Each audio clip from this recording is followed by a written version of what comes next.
Bonjour chers étudiants, aujourd'hui on se retrouve avec un nouveau chapitre, notamment les moyens de règlement. Normalement, lorsque je parle des moyens de règlement, il faut mettre en tête que l'entreprise fait la différence entre deux types de moyens de règlement. Le moyen de règlement au comptant, donc vous le savez, c'est le règlement par chèque bancaire, le règlement en espèces ou bien le règlement par carte magnétique. Vous avez également les moyens de règlement à terme ou bien à crédit. Là, lorsque je parle des moyens de règlement à terme ou bien à crédit, je suis en train de parler des effets de commerce. Normalement, lorsque je parle d'un effet de commerce, c'est un moyen de règlement à crédit permettant à l'entreprise d'effectuer un certain nombre de règlements via la création de ce qu'on appelle soit une lettre de change, soit un billet à ordre, ou bien ce qu'on appelle communément une traite. Donc là, au niveau des effets de commerce, on va essayer de voir les principales opérations effectuées sur un effet de commerce, notamment sa création et les écritures à passer chez le client et chez le fournisseur, la circulation d'un effet de commerce, que ce soit une lettre de change ou bien un billet à ordre. On va essayer de voir la remise à l'escompte, la remise à l'encaissement et l'endossement. Lorsque je parle de la remise à l'escompte, c'est lorsque l'entreprise a l'effet de commerce. Elle est détentrice de l'effet de commerce et on sait très bien que l'effet de commerce est un moyen de règlement à échéance ou bien à terme. Donc je dois attendre la date d'échéance pour pouvoir escompter, pour pouvoir encaisser la somme figurant ou bien la valeur nominale figurant sur l'effet de commerce. Parfois l'entreprise a besoin d'argent avant l'arrivée à échéance. Donc pour ce faire, elle peut remettre son effet de commerce à sa banque. On dit que l'entreprise escompte l'effet de commerce ou bien négocier l'effet de commerce avec sa banque en essayant de lui payer un certain nombre d'intérêts qu'on va essayer de voir comment on les calcule, qui s'appelle un escompte. Donc, négocier l'effet de commerce avant échéance. L'entreprise, comme je viens de le dire, elle paye un escompte. Cet escompte-là, on le calcule, donc c'est une sorte d'intérêt que l'entreprise paye pour réception d'argent avant échéance.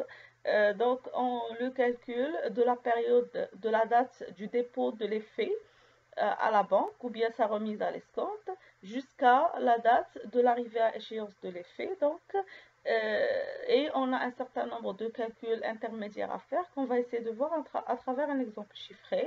Vous avez également ce qu'on appelle la remise à l'encaissement. L'entreprise, elle peut avoir plusieurs effets et pour assurer une bonne gestion et une bonne remise des effets de commerce à l'arrivée de leur échéance, elle va les remettre à sa banque pour les encaisser au nom de l'entreprise. Vous avez également une autre forme, c'est l'endossement.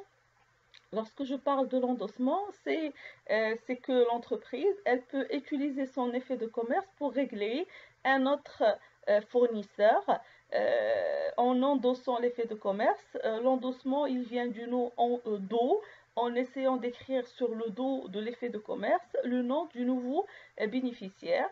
Donc, également, lorsque je parle des effets de commerce, il y a un événement très important qui sont les incidents de paiement. Donc, qu'est-ce que je vise ou bien qu'est-ce que je veux dire par incident de paiement lorsque le client, par exemple, à l'arrivée à l'échéance, il ne peut pas vous régler et vous êtes face à un problème de paiement.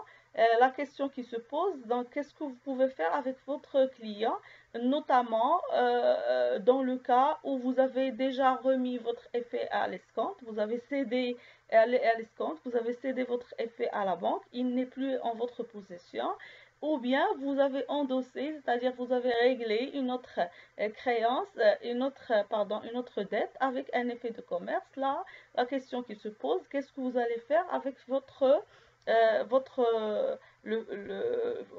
créancier?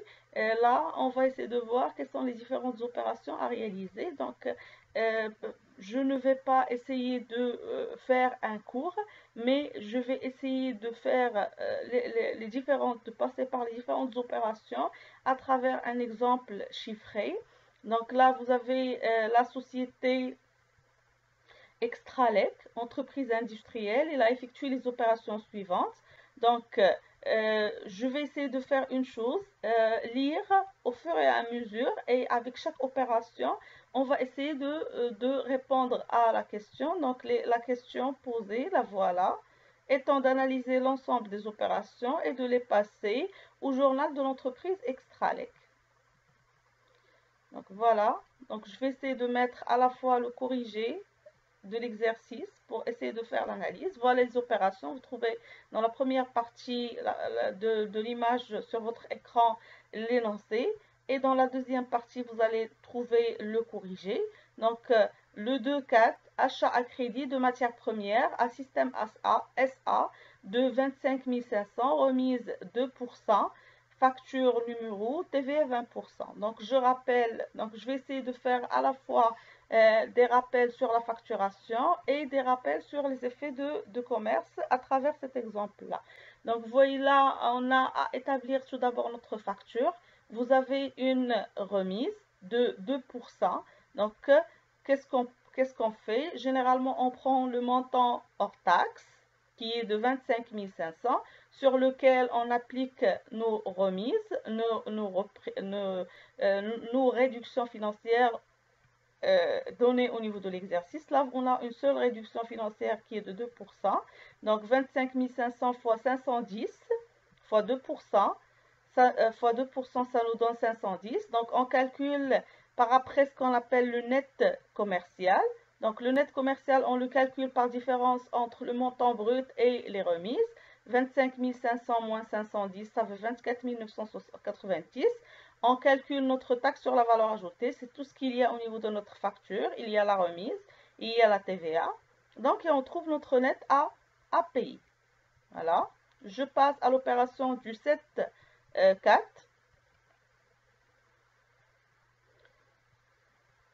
Donc, je vais essayer de faire également l'enregistrement. Donc, l'opération du 2.4. Donc, vous avez un achat à crédit, achat de matières premières, état TVA récupérable sur charge, et on va créditer le fournisseur. Faites attention, s'il vous plaît, pour l'achat, on ne mentionne pas le montant brut, mais on mentionne le net commercial. Donc, montant brut, moins la remise qui est de 24 990 en revenant à notre facture. Et on a calculé la TVA de 20% sur les 24 000. Et on a un fournisseur, un achat à crédit de 29 998. 88, pardon. Donc, je passe à l'opération du 7.4.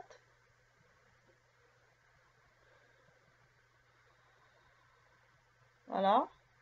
Pour le 7.4, vous avez vente de produits finis, 45 000 dirhams, au client AMS, remise de 2%, escompte de 3%, TVF de 20%, 50% réglé par chèque et le reste à crédit. Donc, je prends mon montant brut. Vous allez remarquer ici, on a deux types de réduction. On a une réduction commerciale qui est la remise, 2%. Et on a une réduction financière qui est l'escompte de 3%. Donc là, je rappelle que pour calculer les réductions commerciales, on les calcule sur le montant brut. Et si on a plusieurs réductions commerciales, on les calcule sur le dernier net commercial. Par exemple, j'ai la remise de 2% et j'ai un rabais de 5%. Donc, je vais calculer tout d'abord la remise de 2% sur le montant brut. Je vais trouver le net commercial numéro 1. Et par après, je vais calculer le rabais de 5% sur le net commercial numéro 1. Je vais trouver mon net commercial numéro 2 sur lequel je vais calculer mon escompte. Là, on a une seule remise, donc je vais avoir un seul net commercial. Donc, vous avez 45 000 dirhams fois 2%. Ça me donne 44 100. Sur les 44 100 qui sont le net commercial, je vais calculer mon escompte, ma réduction financière, 3%. Ça donne 1323. Donc, je vais trouver mon net commercial en faisant la différence entre je vais trouver mon net financier en faisant la différence entre le net commercial et l'escompte, 42 777. Donc, en multipliant le net commercial financier par la TVA, je vais trouver 8 555. Avec un net à payer de 51 332,40. On nous dit ici qu'on va régler 50% par chèque et le reste à crédit. Donc, je vais diviser le montant net par 2, une partie à crédit, le reste par chèque bancaire. Donc, vous avez ici une vente. Voici l'écriture comptable à passer le 7-4. Voilà. Donc, c'est une vente de produits finis. Je vais créditer vente de produits finis. L'état TVA facturé.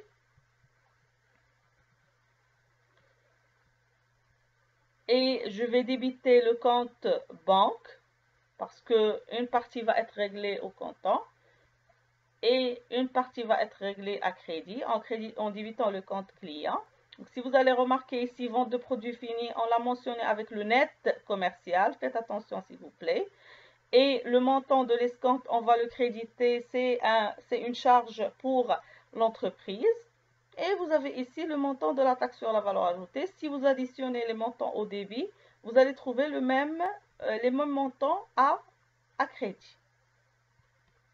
Donc, je vais passer à l'opération du 8-4. L'entreprise reçoit la lettre de change de son fournisseur.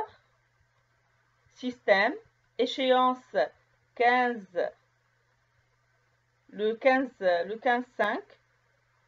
Donc là, vous avez une réception d'une lettre de change pour le règlement de l'opération qui a été réalisée le 7-4. Je vous rappelle que lors de la réception de la lettre de change de la part de notre fournisseur, on ne passe aucune écriture. Donc, vous voyez là le 8.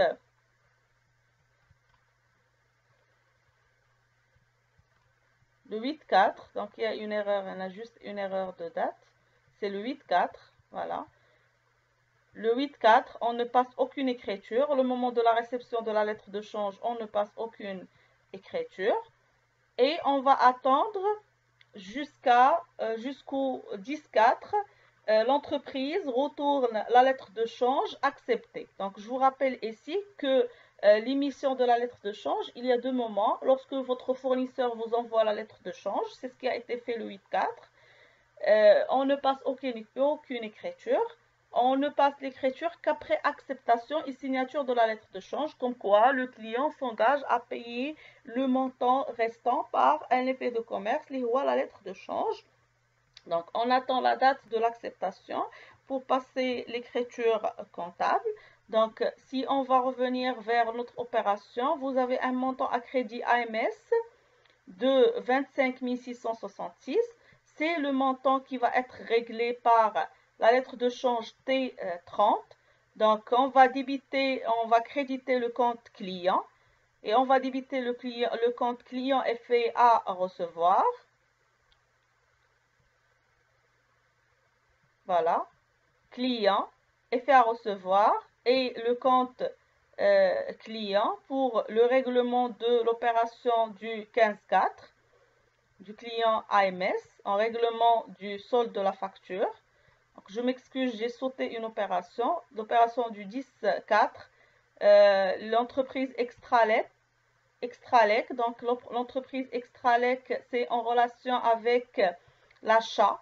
Donc, là, on est le client ici. Donc, le montant de l'opération de cet achat, on a déjà inséré au niveau de l'opération du 2-4. Achat de matières premières. Et on a notre fournisseur avec un montant de 29 988 qui va être réglé par un effet de commerce. On va débiter le compte fournisseur pour la création et on crédite le compte fournisseur effet à payer. Voilà. Donc, chez le client, pour la création de la lettre de change, on débite le compte fournisseur pour l'annuler de l'écriture du règlement à crédit et on crédite le compte fournisseur effet à payer avec le montant à régler à crédit.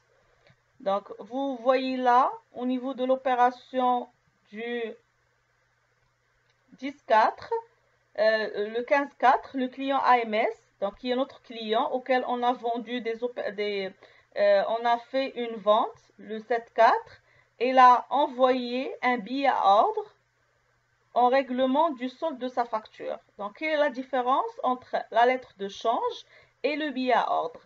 c'est l'émission.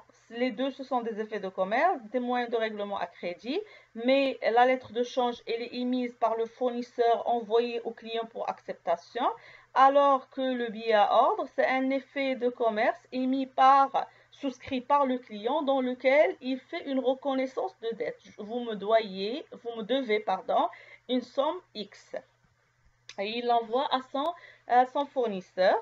Donc voilà, donc on a là le client AMS, donc avec un montant de 25 000, c'est en relation avec l'opération du 7.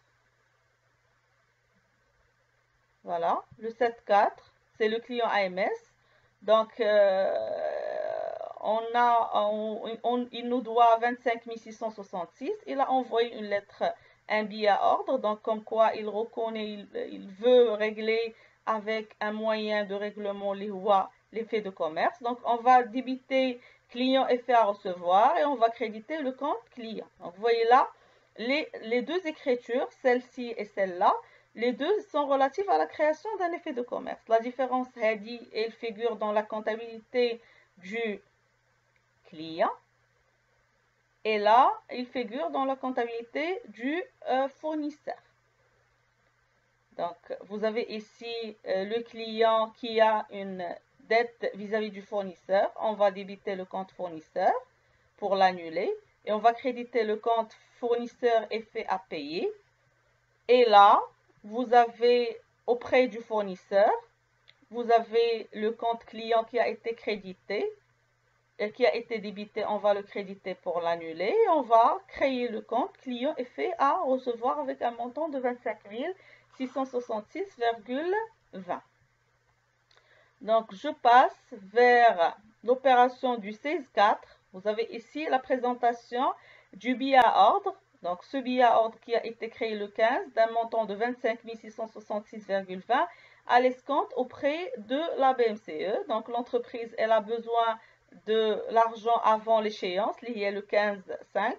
On est le 16-4. Elle va déposer les faits, elle va le vendre à sa banque. Et voici les conditions. Donc, normalement, la date de la remise à l'escompte, on ne passe aucune écriture. Voilà. On attend la réception ou bien l'envoi du bordereau d'escompte qu'on va recevoir auprès de notre banque qui nous donne le détail. Donc, vous avez le 18-4. La banque envoie le bordereau d'escompte numéro 9300 relative à la négociation du 16-4. Taux d'intérêt, 8%, ça c'est le montant de l'intérêt avec lequel on va régler notre banque pour avance de fonds avant échéance. L'échéance c'est le 15-6. Là, on veut de l'argent le 16-4. Donc, on va payer à l'entreprise, à la banque, un taux d'intérêt de 8%. Vous avez les commissions qui sont des services bancaires de l'ordre de 30%. Et vous avez votre TVA de l'ordre de 10% sur opération bancaire. Donc, je vais revenir vers le bordereau d'escompte. Donc, voilà notre bordereau d'escompte. On prend la valeur nominale de l'effet. Donc, on sait très bien que l'opération a été réalisée sur l'effet, le billet à ordre numéro R45. Et voilà la valeur du billet à ordre R45.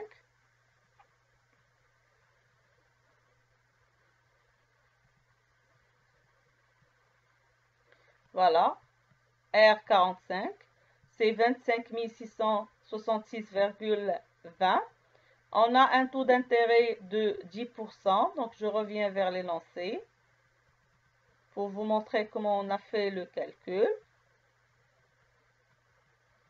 La banque envoie un bordereau d'escompte, donc la valeur nominale c'est 25 666,20. Le taux d'intérêt c'est 8%. Comment on fait notre calcul? Les 60 jours, comment on les calcule? On les calcule depuis la date de la remise à l'échéance liée le 16-4 jusqu'à la date de l'échéance liée le 15-4. Donc, on sait très bien que le mois 4 compte 30 jours.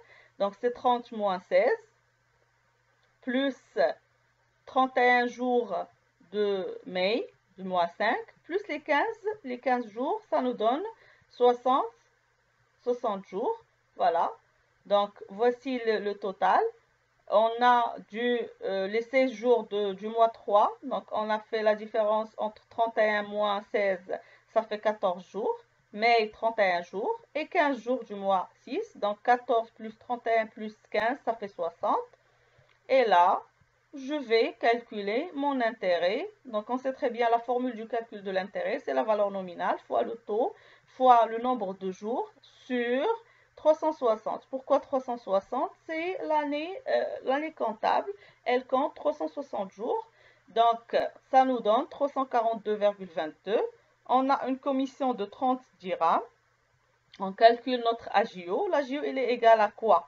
L'AGO, il est égal à l'intérêt plus les commissions. On le calcule hors taxe. C'est 342,22 plus les 30 dirhams. Ça fait 372,22. Et par après, on calcule notre TVA sur notre AGO hors taxe. Donc 372,22 fois les 10%, ça nous donne 37,22. Et là, on va calculer le net à votre crédit.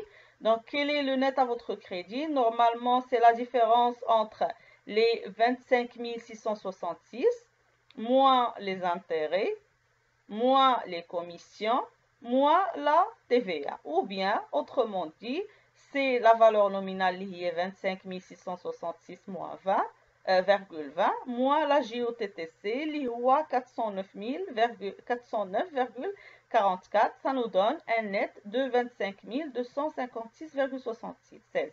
Donc, si j'ai à lire ces 25 256, c'est ce que je vais recevoir de la part de ma banque. J'ai escompté un effet d'une valeur de 25 666,20, lié à la valeur nominale de l'effet de commerce, mais la banque Matatani ne va pas m'octroyer les 25 666,20, mais le montant, la valeur nominale, moins la JO, TTC, les intérêts, plus les commissions, plus la TVA sur intérêts et commissions. Donc voilà, quelle est l'écriture comptable à passer? Donc, je vous montre là l'écriture comptable à passer. Donc, je vais débiter ma banque avec ce que je vais recevoir de la banque. Je vais revenir ici vous montrer le bordereau d'escompte.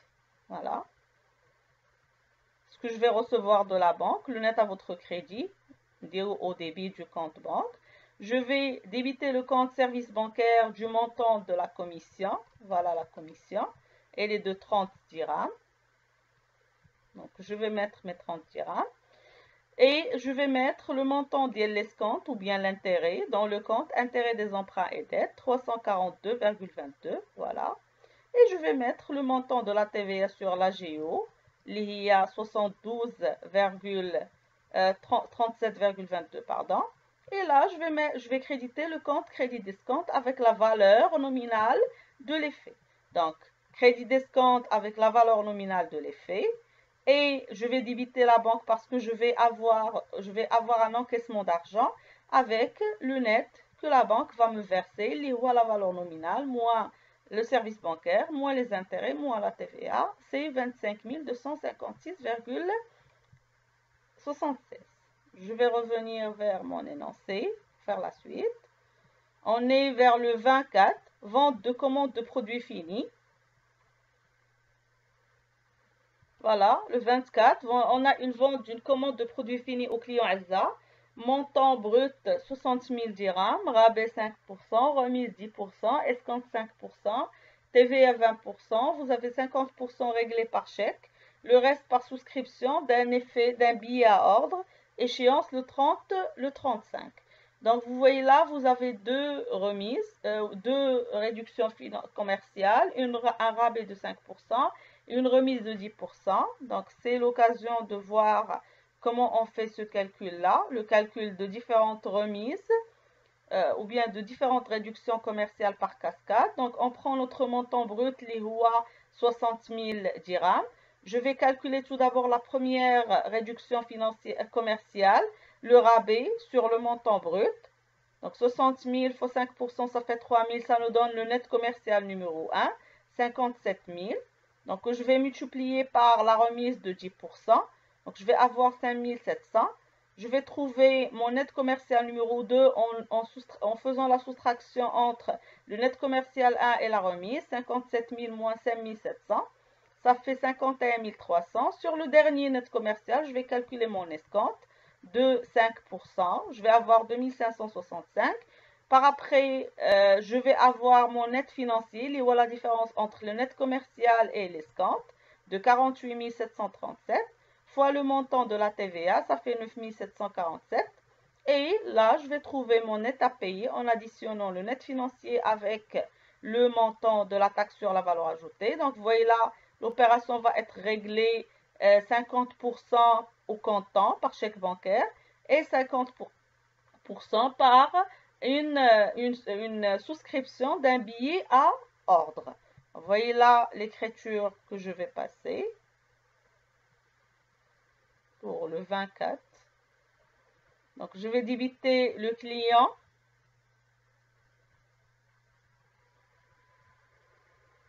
La vente, je vais créditer la vente. Je vais revenir vers la facture détaillée pour vous montrer les montants qu'on va utiliser.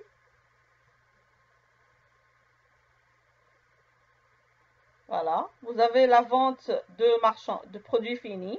Je vais la prendre avec le dernier net commercial, mais le montant brut, mais le premier net commercial, mais le dernier net commercial, 51 300.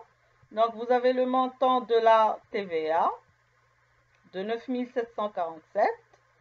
Et on va créditer le compte escompte, 2565 parce qu'il va réduire le montant de la vente. C'est un escompte, une réduction financière. Je vais débiter mon compte client avec le montant total, qui est 58 482. Et je vais passer pour fractionner. Normalement, le compte client, l'opération, comment elle va être réglée? Elle va être réglée en partie par un chèque, donc en débitant le compte chèque en portefeuille, ou bien je peux débiter directement le compte banque avec un montant de 29 245,41. Et je vais débiter le compte client effet à recevoir avec un montant de 29 241. Je pouvais ne pas faire ces deux opérations, une seule opération dans laquelle je vais créditer vente de produits finis et ta TVA facturée. Et là, au lieu de débiter client, je vais débiter la banque parce qu'une partie a été réglée par chèque bancaire.